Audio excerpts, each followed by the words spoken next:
How many of you here have personally witnessed a total eclipse of the sun? To stand one day in the shadow of the moon is one of my humble goals in life. The closest I ever came was over 30 years ago. On February 26, 1979, a solar eclipse passed directly over the city of Portland. I bought my bus tickets and found a place to stay, but in the end, I couldn't get the time off work. Well, anyone who lives in Portland can tell you that the chances of catching the sun in February are pretty slim. And sure enough, the skies over the city that day were completely overcast. I wouldn't have seen a thing. That work I couldn't get out of was my first job out of college. A sales clerk at an old Radio Shack store in beautiful downtown Worcester, Massachusetts. On my very first day behind the counter, a delivery truck pulled up to the front of the store. They carried in a big carton upon which was printed the legend TRS-80. It was our floor sample of the world's first mass-market microcomputer. The TRS-80 Model 1 had a Z80 processor clocked at 1.7 MHz, 4,096 bytes of memory, and a 64-character black and white text display. The only storage was a cassette recorder. All this could be yours for the low price of $599. The store I was working in had seen better days. At one time, it had been near the center of a thriving commercial district. But like so many other New England cities, the advent of shopping malls had, by the early 70s, turned it into a ghost town. Worcester's solution to this problem was decisive, to say the least. The city's elders apparently decided that if they couldn't beat them, they would join them. And so, several square blocks at the heart of the city were bulldozed into oblivion, destroying dozens of family businesses, including the site of a pharmacy once operated by my great-grandfather. In their place was erected a vast 3-level shopping complex with cinemas and a food court. When the dust settled, only a few forlorn blocks of the old Worcester remained standing. My Radio Shack store was in one of those blocks. Then, to add insult to injury, Radio Shack opened a brand new location inside the shopping center, less than 500 feet from my store. So now patrons had a choice between a clean, well-lighted establishment with uniformed security and acres of convenient parking, or a shadowy hole in a seedy old office building next to an adult movie theater. Consequently, I had plenty of time to fool around with the new computer. I taught myself basic programming. Then I learned Z80 assembly, both, of course, so that I could write games. I also created self-running animated demos which ran all night in the store window for the edification of the winos who peed in our doorway. Strangely enough, the few customers we had didn't seem to be interested in our new computer, even after the 16K memory upgrade. In fact, most of the people who set off the buzzer on their way through the front door weren't there to buy anything at all. They were there to exploit a free promotion, which was the bane of Radio Shack employees for over 40 years, the Battery of the Month Club. The idea of this promotion was simple. Customers got a little red card upon which was printed a square for each month. 12 times a year, the lucky sales clerk got to punch out a square and give the customer one brand new AAA, AA, C, D, or 9-volt battery. Of course, customers weren't allowed to choose just any grade of battery. At the time of my employment, Radio Shack offered 3 different levels of battery excellence. First were the alkalines, powerful, long-lasting, and expensive, hanging behind the counter like prescription medication in gold-embossed blister packs. These were most certainly not available through the Battery of the Month Club. Next were the high-end lead batteries, sturdy, dependable batteries, moderately priced, and prominently displayed near the front of the store. These were also not available through the Battery of the Month Club. Finally, at the bottom of the barrel were the standard lead batteries. These were literally piled in barrels, cunningly located way at the back of the store, in a dark corner near the TV antennas. Remember TV antennas? Customers who came in looking for their free battery of the month had to walk the entire length of the premises, past the CB radios and stereo headphones and remote-controlled racing cars. Nothing would stop them. On the first day of every month, like clockwork, those customers came in waving their little red cards. I would look up from my programming and wave them to the back of the store. It didn't matter that the batteries were only worth 29 cents. It didn't matter that most of them were already half dead. They came, they grabbed. And as far as I can remember, not one of them ever paid for a damned thing. I was such a crappy salesman. I was young and foolish. I thought my education in game design was happening at the keyboard. I almost missed the lesson coming through the front door. Fortunately, I wasn't the only person fooling around with games on micros. All over the country, people like me were experimenting. Scott Adams was coding what would soon become the world's first commercial adventure game. Remember adventure games? My future employer, Infocom, was being founded, along with other legendary companies like Online Systems, Sirius, Personal Software, and SSI. Those were exciting times. Teenagers were making fortunes. Games were cheap and easy to build. The slate was clean. But in 1979, the biggest news in gaming had nothing to do with computers.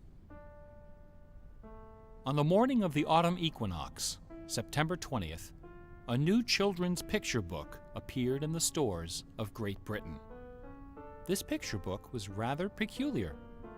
It consisted of 15 meticulously detailed color paintings, illustrating a slight, whimsical tale about a rabbit delivering a jewel to the moon.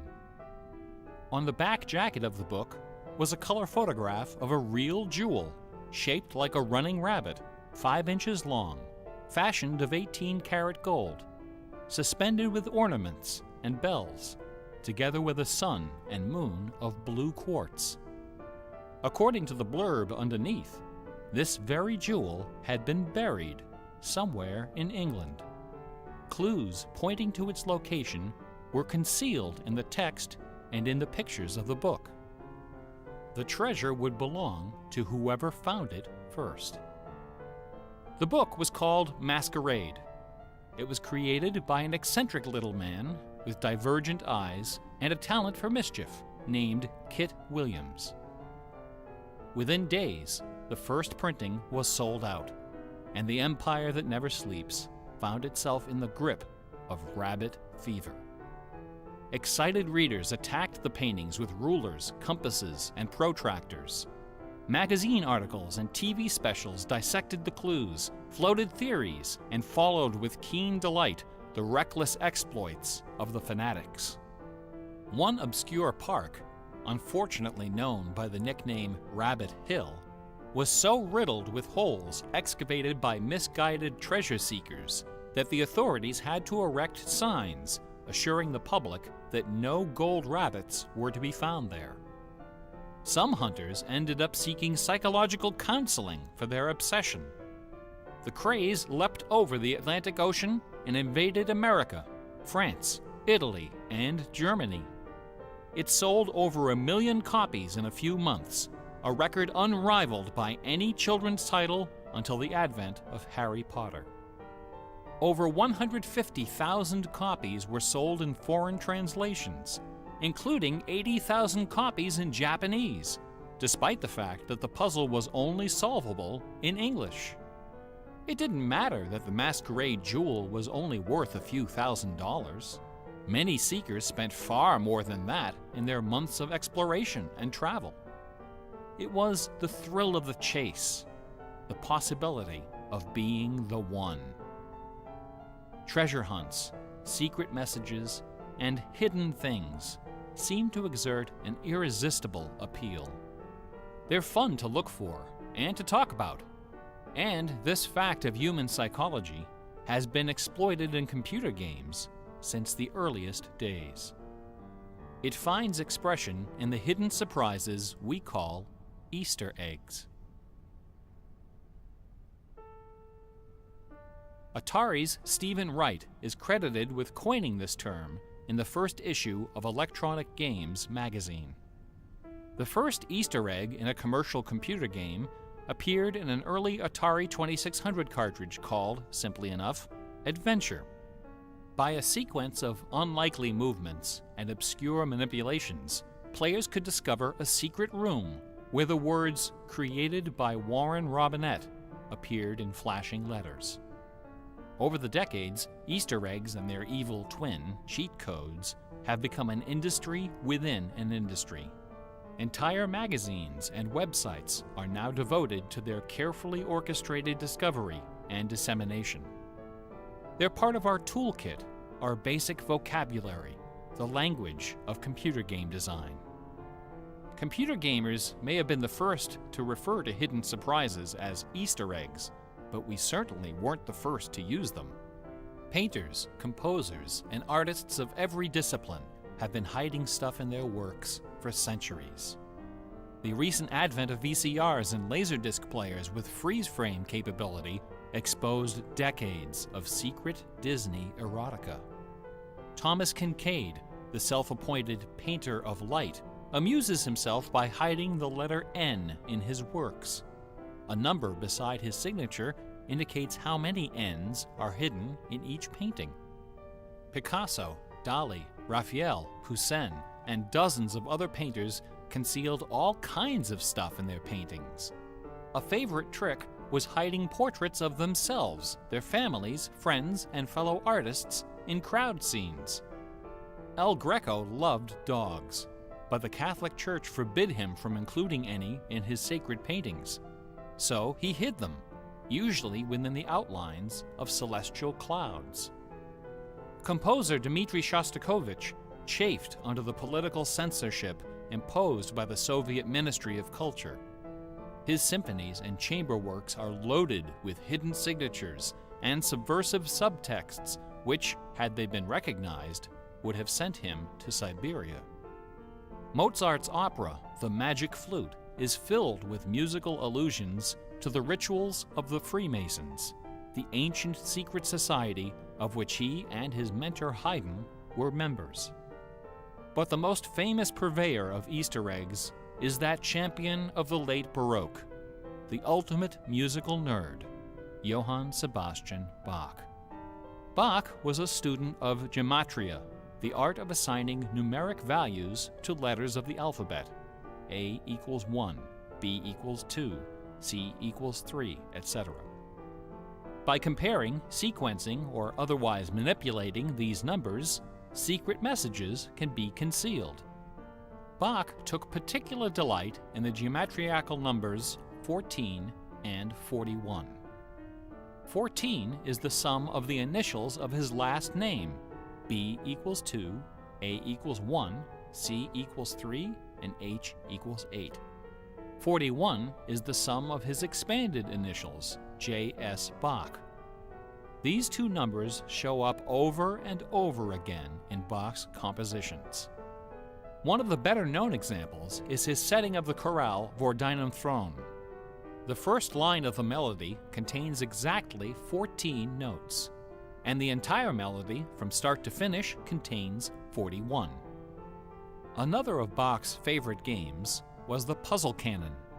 A canon is a melody that sounds good when you play it on top of itself, a little bit out of sync. Frere Jacques and Row, Row, Row Your Boat are familiar examples of simple, two-voice canons. But a canon can employ any number of voices, and you don't have to play each voice the same way either. You can change the octave, transpose the key, invert the pitch, play it backwards, or any combination. Finding melodies that make good multi-voice canons is a fussy and difficult art, of which Bach was an undisputed master. Now, in a puzzle canon, the composer specifies the basic melody and the number of voices, but not the relationship of the voices. The student has to figure out the position and key of each voice, and whether to perform them inverted and/or backwards. Bach wrote quite a number of puzzle canons. The most famous, BWV 1076, is part of a fascinating story. One of Bach's students was a fellow by the name of Lorenz Misler, founder of the Society of Musical Science. This elite, invitation-only institution devoted itself to the study of Pythagorean philosophy and the union of music and mathematics. Its distinguished membership reads like a who's who of German composers, including Handel, Telemann, and eventually Mozart. Applicants for membership in the society were required to submit an oil portrait of themselves, along with a specimen of original music. With nerdly efficiency, Society member number 14 decided to combine these admission requirements into a single work. He sat for a portrait with Elias Hausmann, official artist at the court of Dresden. This portrait, which now hangs in the gallery of the town hall in Leipzig, is the only indisputably authentic image of Bach in existence. The Hausmann portrait shows Bach dressed in a formal coat with exactly 14 buttons.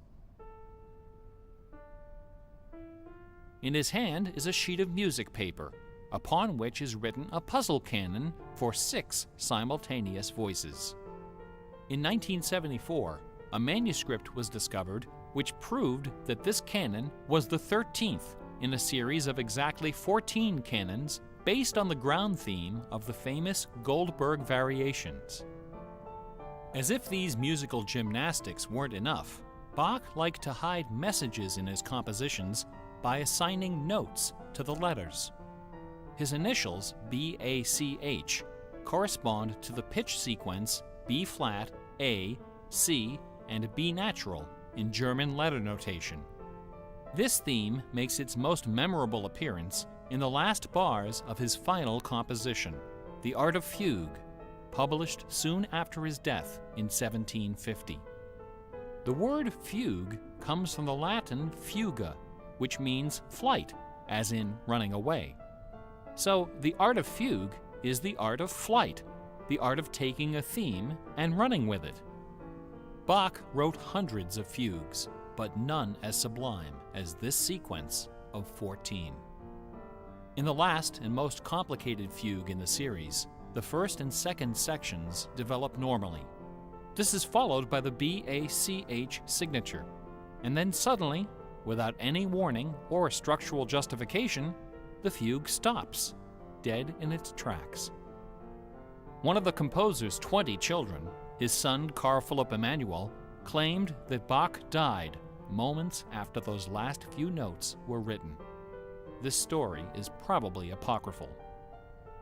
The Easter eggs in Bach's music are a pleasant obscurity, known chiefly to professors and students of Baroque music. But in March of 2002, when this lecture was first delivered, those Easter eggs were the talk of the entire classical music industry. Sitting near the top of the classical music charts that month was a compact disc on the ECM label called Morimer. It was performed by the Hilliard Choral Ensemble, together with a talented but, until then, little-known violinist, Christoph Poppen. The music on Morimer is based on a geometrical analysis of Bach's Partita in D minor for solo violin. This analysis, by German professor Helga Thon, assigns numeric values to the duration of notes, the number of bars, and the German letter notation of the partita.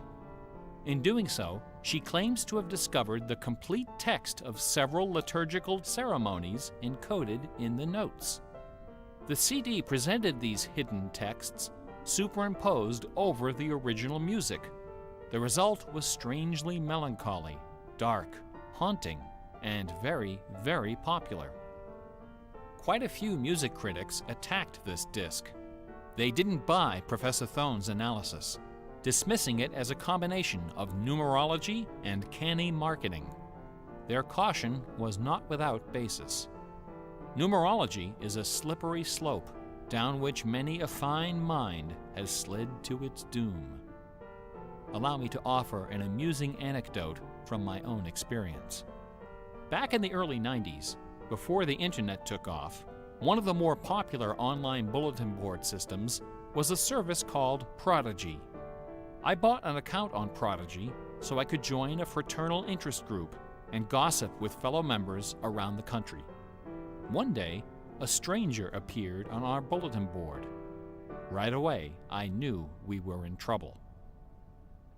This fellow, whose name was Gary, began spouting all kinds of apocalyptic nonsense about worldwide conspiracies, secret societies, and devil worship. At first, we tried to be polite. We questioned his sources, corrected his histories, logically refuted his claims, and tried to behave in a civilized manner. But instead of soothing him, our attention only made him worse. His conspiratorial warnings became urgent, approaching hysteria. He began to threaten people who disagreed with him. To coin a phrase, Gary went all uppercase. But his most urgent warnings weren't about the gays, the Jews, the Rockefellers, or the Illuminati. According to Gary, the greatest enemy of mankind was Santa Claus.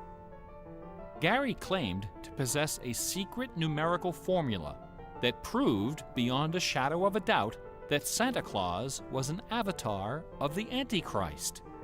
Intrigued, we pressed Gary to reveal his formula. In doing so, we walked right into his trap. We should have known he had a book to sell. I fell for it. I sent him the $15. Less than a week later, the book arrived. Above an ominous photograph of the Washington Monument was emblazoned the title, 666, The Final Warning. Inside this privately printed 494-page monster, Gary reveals a simple geometrical formula, which he claims was developed by the ancient Sumerians. This formula assigns successive products of 6 to each letter of the alphabet. A equals 6, B equals 12, C equals 18, etc. Imagine my dismay when I applied this ancient formula to the name Santa Claus and obtained the blasphemous sum of 666, the biblical number of the beast. I went on Prodigy and reported to the stunned members of our interest group that Gary was right after all.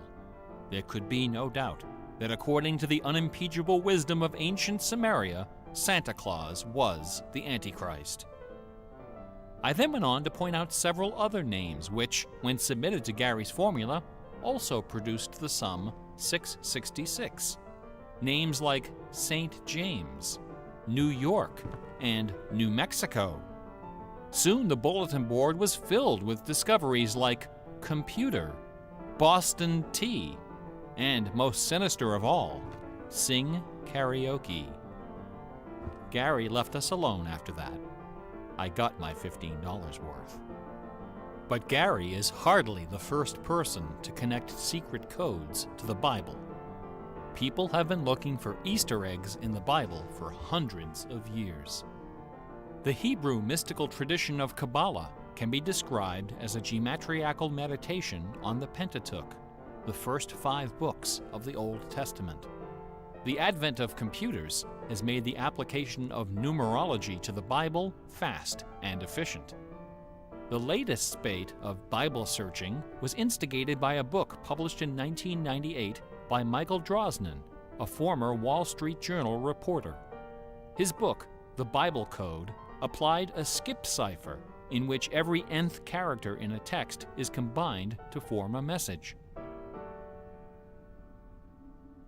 By applying his skip cipher to the Hebrew text of the Old Testament, Drosnin claimed to have discovered predictions of World War II, the Holocaust, Hiroshima, the assassination of Yitzhak Rabin and both Kennedys, the moon landing, Watergate, the Oklahoma City bombing, the election of Bill Clinton, the death of Princess Di, and the comet that collided with Jupiter.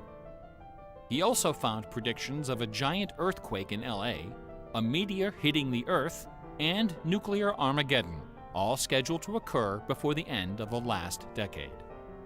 The Bible Code spent many weeks on the bestseller lists, spawning several sequels and dozens of imitators. The Bible has certainly attracted its share of crackpots, but for the real hardcore egg hunters, nothing can rival the ingenuity, the tenacious scholarship, the stubborn zeal of those who seek the answer to the ultimate literary puzzle, a poisonous conundrum that has squandered fortunes, destroyed careers, and driven healthy, intelligent scholars to the brink of madness and beyond. Who wrote Shakespeare? The essays and books devoted to the Shakespeare authorship problem are sufficient to fill a large library. Several such libraries actually exist. Not even a day-long tutorial, much less an hour lecture, can begin to do justice to this complex, bizarre, and dangerously tantalizing story. Nevertheless, for the unacquainted, I will attempt to summarize the issue in a few paragraphs. The undisputed facts of Shakespeare's life and career could be scribbled on the back of a cocktail napkin. We know for a fact that a man named William Shakespeare was born in 1564 in or around the village of Stratford-upon-Avon. We know that he had a wife and at least 3 children. We know he bought property in Stratford, was involved in several lawsuits with his neighbors, and died there in 1616, aged 52. We also know that during those same years, a man with a last name similar to Shakespeare worked as an actor on the London stage, eventually becoming co-owner of some of the theaters there. We also know that about the same time, a number of most excellent poems and plays were published in London under the name Shakespeare. We do not know for a fact that the landowner in Stratford and the actor in London with a similar last name were one and the same man. We do not know for a fact that either man had anything to do with the poems and the plays. All we know is that those poems and plays have, in the 400 years since their composition, come to be regarded as a pinnacle of Western culture. The works attributed to Shakespeare appear to have been written by a man or woman who knew something about just about everything. They're filled with references to mythology and classic literature, games and sports, war and weapons of war, ships and sailing, the law and legal terminology, court etiquette, statesmanship, horticulture, music, astronomy, medicine, falconry, and, of course, theater. Therein lies the problem. How could a farmer's son of uncertain schooling, from a mostly illiterate country village, a man of practically no account at all, wield such encyclopedic learning, with so much eloquence and wit, so much wisdom and human understanding? For the first 150 years, nobody questioned the traditional history of the bard. Then, in the late 18th century, Reverend James Wilmot, a distinguished scholar who lived just a few miles north of Stratford, decided to write a biography of the famous playwright. Dr. Wilmot believed that a man as well educated as Shakespeare must have owned a fairly extensive library, despite the fact that not a single book or manuscript is mentioned in his will. Over the years, he speculated, some of those books must have found their way into local collections. And so, the good Reverend Doctor scoured the British countryside, taking inventory of literally every bookshelf within 50 miles of Stratford. Not a single book from the library of William Shakespeare was discovered. Neither were there found any letters to, from, or about Shakespeare. Furthermore, no references to the folklore, local sayings, or distinctive dialect of the Stratford area could be found in any of Shakespeare's writings. After 4 years of painstaking research, Dr. Wilmot concluded, to his own dismay, that only one person contemporary with Shakespeare of Stratford had ever demonstrated the wide-ranging education and expressive talent needed to compose those poems and plays. That man was the multilingual author, philosopher, and statesman, inventor of the scientific method, chancellor to the courts of Queen Elizabeth and King James, Sir Francis Bacon. Dr. Wilmot never dared to publish his theory, but before he died, he confided it to a friend, James Cowell, who, in 1805, repeated it to a meeting of the Ipswich Philosophical Society. The members of the society were suitably outraged, and the scandalous matter was quickly forgotten. Then, in 1857, a lady from Stratford, Connecticut, published a book called The Philosophy of the Plays of Shakespeare Unfolded. In this book, Miss Delia Bacon, no relation to Francis, claimed that the works of Shakespeare were written by a secret cabal of British nobility, including Sir Walter Raleigh and Sir Philip Sidney, as well as Sir Francis Bacon. Delia Bacon's book electrified the world of letters. Battle lines were drawn between the orthodox Stratfordians and the heretical Baconians. Literary societies and scholarly journals were formed to debate the evidence. Hundreds of pamphlets, newspaper articles, and essays were published defending each side and ridiculing the opposition with that self-aggrandizing viciousness peculiar to tenured academics. Armed with her explosive book, Delia Bacon journeyed to Stratford-upon-Avon and, unbelievably, obtained official permission to open Shakespeare's grave. However, when the moment came to actually lift the stone, Delia's self-doubt precipitated a catastrophic nervous breakdown. She later died penniless in a madhouse. Around 1888, things began to get a bit out of hand. U.S. Congressman Ignatius Donnelly of Minnesota became interested in the Shakespeare controversy. One day, browsing through his facsimile copy of the First Folio of 1623, he noted that the word bacon appeared on page 53 of the Histories and also on page 53 of the Comedies. He also noted that Sir Francis Bacon had written extensively on the subject of cryptography. Donnelly began counting line and page numbers, adding and subtracting letters, drawing lines over sentences, circling words, and crossing them out. The result was a complex and virtually incomprehensible algorithm, which he claimed was invented by Bacon to hide secret messages inside the First Folio. The greatest Easter egg hunt in the history of Western civilization had begun. Here are just a couple of the sillier highlights. A doctor named Orville Owen of Detroit constructed a bizarre research tool he called the Wheel of Fortune. This wheel consisted of 2 giant wooden spools wrapped with a strip of canvas 2 feet wide and 1,000 feet long. Onto this canvas, he glued the separate pages of the complete works of Bacon, Shakespeare, Marlowe, Greene, Peele, and Spenser, together with Burton's Anatomy of Melancholy. By cranking the spools back and forth, Dr. Owen could quickly zip across the pages in search of clues and cross-references. Employing a large team of secretaries and stenographers, Owen claimed to have uncovered a complete alternative history of Elizabethan England, as well as several entirely new Shakespeare plays and sonnets.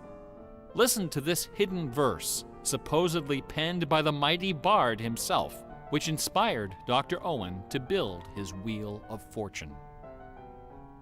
Take your knife, and cut all our books asunder, and set the leaves on a great firm wheel, which rolls and rolls, and turning the fickle rolling wheel, throw your eyes upon Fortune, that goddess blind, that stands upon a spherical stone, that turning and inconstant rolls in restless variation. After publishing 5 thick volumes of this rubbish, Owen announced the discovery of an anagram, indicating that Bacon's original manuscripts were buried near Chepstow Castle on the River Wye. Owen spent the next 15 years and thousands of dollars excavating the bed of the river with boat crews and high explosives. He died before anything was found. A fellow named Arnsberg wrote an entire book based on the analysis of the significance of a suspicious crack in the tomb of Bacon's mother. A Ray of Sanity finally appeared in 1957. To those familiar with the science of cryptology, the name William Friedman needs little introduction. During World War II, Colonel Friedman was the head of the U.S. Army's Cryptoanalytic Bureau. He is credited with cracking the Japanese Empire's most sensitive cipher. After the war, the colonel decided to apply his expertise to the study of the Shakespeare ciphers. He interviewed several of the experts in the field and prepared a detailed scientific analysis, which he published under the title The Shakespeare Ciphers Examined. His conclusion?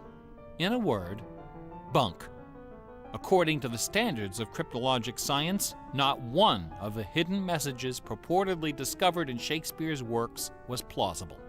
The rules used to extract these messages from the texts were non-rigorous, wildly subjective, and unrepeatable by anyone except the original decipherer. The people involved were not being dishonest. They were channeling their preconceptions. They were trapped in a labyrinth of delusion, mining order from chaos. Anglers in a lake of darkness. Lear, Act 3, Scene 6. You would think that Friedman's cold and ruthless exposure would be enough to silence the heretics once and for all. Not a chance. The books and TV specials and websites and conferences and doctoral dissertations keep right on coming. I should point out that the Shakespeare authorship issue is not only the preoccupation of cranks and weirdos. A substantial number of respected authors and Shakespeareans have expressed serious doubts about the traditional origin of the plays. The list includes Nathaniel Hawthorne, Ralph Waldo Emerson, Walt Whitman, Henry James, Sam Clemens, Sigmund Freud, Orson Welles, and Sir John Gielgud. Living skeptics include the artistic director of the New Globe Theatre, Mark Rylance, Michael York, Derek Jacobi, Kenneth Branagh, and even that most revered and scholarly of contemporary Shakespearean actors, Keanu Reeves. The current leading candidate for the authorship is Edward de Vere, the 17th Earl of Oxford, a theory first proposed in 1920 by an English schoolmaster with the unfortunate name J. Thomas Looney. What is it about Bach, the Bible, and the works of Shakespeare that inspires this intense scrutiny? Nobody's looking for acrostics in Chaucer or Keats. There are no hit CDs of the secret chorales of Wagner or Beethoven. For the answer, we need to recognize the unique roles which the Bible and Shakespeare have played in the development of Western culture. No other single work of literature has influenced modern English more than the translation of the Holy Bible published in 1611 under the auspices of King James I. The King James Bible exemplifies the meaning of the word classic. It has been called the noblest monument of English prose, the very greatest achievement of the English language. It has served as an inspiration for generations of poets, dramatists, musicians, politicians, and orators. Countless people have learned to read by repeating the phrases in this, the only book their family possessed. Our constitutions and our laws have been profoundly shaped by its cadences and imagery. But even the glory of the King James Bible, compiled by a committee of 46 editors over the course of a decade, pales before the dazzling legacy of the Swan of Avon. The lowest estimate of Shakespeare's working vocabulary is 15,000 words, more than 3 times that of the King James Bible, and twice the size of his nearest competitor, John Milton. His poems and plays were written without the aid of a dictionary or a thesaurus. They didn't exist yet. It was all in his head. When Shakespeare had a thought for which Elizabethan English had no word, he invented one. The Oxford English Dictionary lists hundreds of everyday words and phrases which made their first appearance in the pages of the Bard. Addiction, alligator, assassination, bedroom, critic, dawn, design, dialogue, employer, film, glow, gloomy, gossip, hint, hurry, investment, lonely, luggage, manager, switch, torture, transcendence, wormhole, zany. Hamlet alone contains nearly 40 of these neologisms. Who today would have this audacity, this giddy exuberance of invention? Only one other English author even approaches Shakespeare's facility for coining new words: Sir Francis Bacon. In the modern era, the record holder is Charles Dodgson, better known as Lewis Carroll, who, interestingly, also happens to be the second most quoted author in English, after Shakespeare. Everyone has been profoundly molded by the influences of the King James Bible and Shakespeare. Like it or not, all of us peer at the world through the lenses of these great works. They are the primary source documents of modern English thought, the style guides of our minds. Contemplating these dazzling jewels of wisdom and eloquence gives rise to an extraordinary feeling, a potent, rare, and precious emotion with the potential to completely upset your life. An emotion powerful enough to make a man abandon his wife and children, forfeit career and reputation, lay down his possessions, and follow his heart without questioning. That sweet, sweet fusion of wonder and fear, irresistible attraction, and soul-numbing dread known as awe. Awe is the grail of artistic achievement. No other human emotion possesses such raw, transformative power, and none is more difficult to evoke. Few and far between are the works of man that qualify as truly awesome. It is awe that convinces a rabbi to spend a lifetime decoding Yahweh from the Pentateuch. Awe that sends millions of visitors each year to the pyramids of Giza, Guadalupe, and Mecca. It was awe that drove poor Delia Bacon to her doom. Now, please don't come away from this lecture thinking that the key to awesome game design is the installation of Easter eggs. Ordinary games with their contrived Easter eggs and cheat codes are like the Battery of the Month Club. You have to trudge down to the back of the store to get what you really came for. If superpower is what people really want, why not just give it to them? Is our imagination so impoverished that we have to resort to marketing gimmicks to keep players interested in our games? Awesome things don't hold anything back. Awesome things are rich and generous. The treasure is right there. One afternoon, I was sitting alone behind the counter at that old Radio Shack store. My boss had stepped out for some reason. an elderly woman walked through the front door.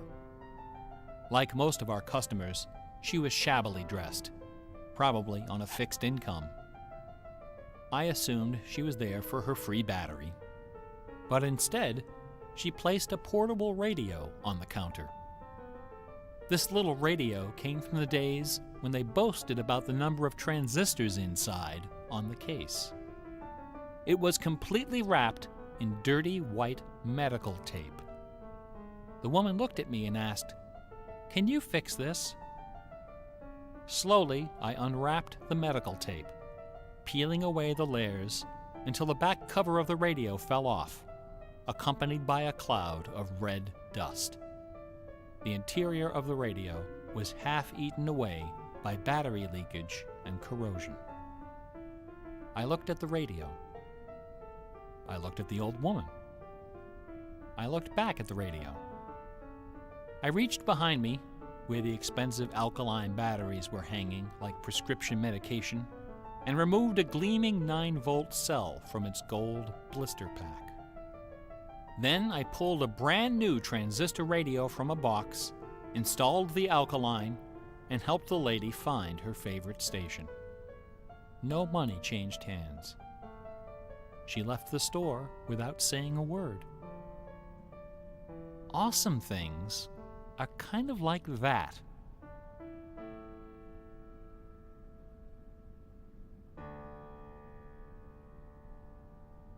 Bach offered his students very specific insight into the source of awe. In addition to BACH, 2 other sets of initials are also associated with Bach's music. These initials are not hidden in the notes. Instead, they're scrawled right across the top of the manuscript for the whole world to see. The initials are SDG and JJ. SDG stands for the Latin phrase Sole Deo Gloria, to the glory of God alone. JJ stands for Jesu Juva, help me, Jesus. Bach wrote all of his great masterpieces sub specie eternitatis, under the aspect of eternity. He did not compose only to please his sponsors or to win the approval of an audience. His work was his worship. Bach once wrote, "Music should have no other end and aim than the glory of God and the recreation of the soul. Where this is not kept in mind, there is no true music, but only an infernal clamor and ranting." The name of the power that moves you is not important. What is important is that you are moved. Awe is the foundation of religion. No other motivation can free you from the limits of personal achievement. Nothing else can teach you the art of flight. Computer games are barely 40 years old. Only a few words in our basic vocabulary have been established. A whole dictionary is waiting to be coined. The slate is clean. Someday soon, perhaps even in our lifetime, a game design will appear that will flash across our culture like lightning. It will be easy to recognize. It will be generous, giddy with exuberant inventiveness. Scholars will pick it apart for decades, perhaps centuries. It will be something wonderful, something terrifying, something awful. A few years ago, I was invited to speak at a conference in London. My wife joined me, and we took a day off for some sightseeing. we decided to visit England's second biggest tourist attraction, Stratford-upon-Avon. It was cold and rainy when our train arrived. Luckily, most of the attractions are just a short walk from the station. We visited Shakespeare's birthplace, a charming old house along the main street, which attracts millions of pilgrims every year, despite the complete lack of any evidence that Shakespeare was born there or even lived anywhere near it. We went past the school where Shakespeare learned to read and write, although no documents exist to prove his attendance. We visited Anne Hathaway's cottage, the rustic country farm where his wife spent her childhood, although no record shows anyone by that name ever having lived there. Finally, we came to the one location undeniably associated with Shakespeare, Trinity Parish Church, on the banks of the River Avon, where a man by that name is buried. This beautiful church is approached by a long walkway between rows of ancient gravestones, shaded by tall trees. The entrance door is surprisingly tiny. No cameras are allowed inside. The interior is dark and quiet. Despite the presence of busloads of tourists, the atmosphere is hushed and respectful. A few people are seated in the pews, deep in prayer. An aisle leads up the center of the church. The left side of the altar is brightly illuminated. On the wall above is a famous bust of the bard, quill in hand, gazing serenely at the crowd of pilgrims. On the floor beneath, surrounded by bouquets of flowers, at the very spot where Delia Bacon lost her mind, the gravestone of William Shakespeare bears this dire warning.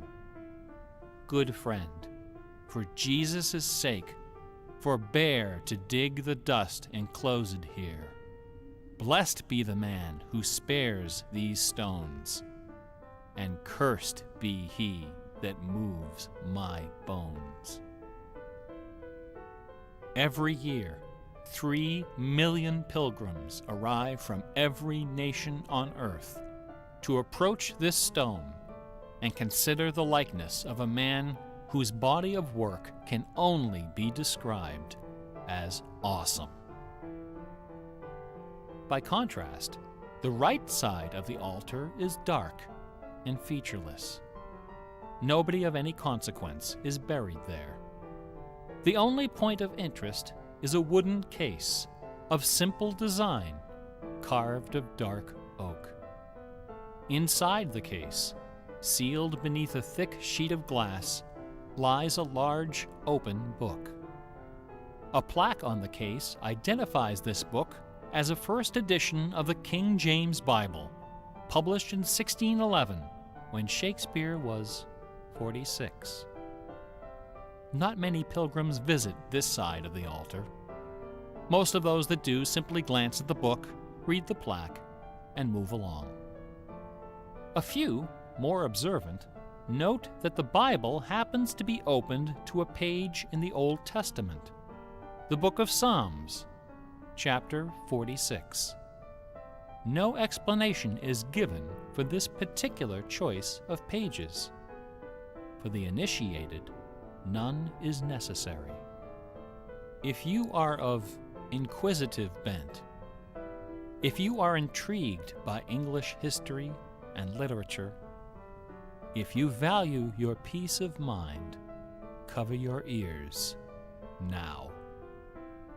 In the year 1900, a scholar noticed something about the King James translation of Psalm 46. Something terrifying, something wonderful. The 46th word from the beginning of Psalm 46 is shake. The 46th word from the end is spear. There are only 2 possibilities here. Either this is the finest coincidence ever recorded in the history of world literature, or it is not. The Earth revolves around only one sun and has only one moon. The moon happens to be 400 times smaller than the sun. The sun happens to be 400 times farther away. And the apparent paths of the moon and sun in our sky happen to intersect exactly twice every month. Which means that every now and then, at long yet precisely predictable intervals, the lunar disk slips across the face of the sun and just barely conceals it for a few wonderful, terrible minutes. A fine coincidence, no?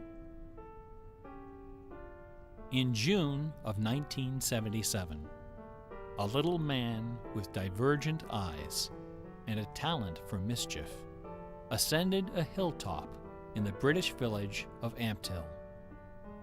At the summit of this hill is a tall, slender cross, a memorial to Catherine of Aragon, the first wife of Henry VIII. The sun, high in the south, cast the shadow of the cross upon the grassy hillside. At exactly 12 noon, the man removed from his pocket a bar magnet. He turned the magnet so its north pole was facing south and buried it under the shadow of the cross. 2 years later, a few hours before the publication of his first book, the man returned to that hillside, this time in the dead of night. He used a compass to locate the magnet he had buried. In that same place, he dug a hole in the ground and placed inside a ceramic container inscribed with the following words: "I am the keeper of the jewel of masquerade, which lies waiting safe inside me for you or eternity."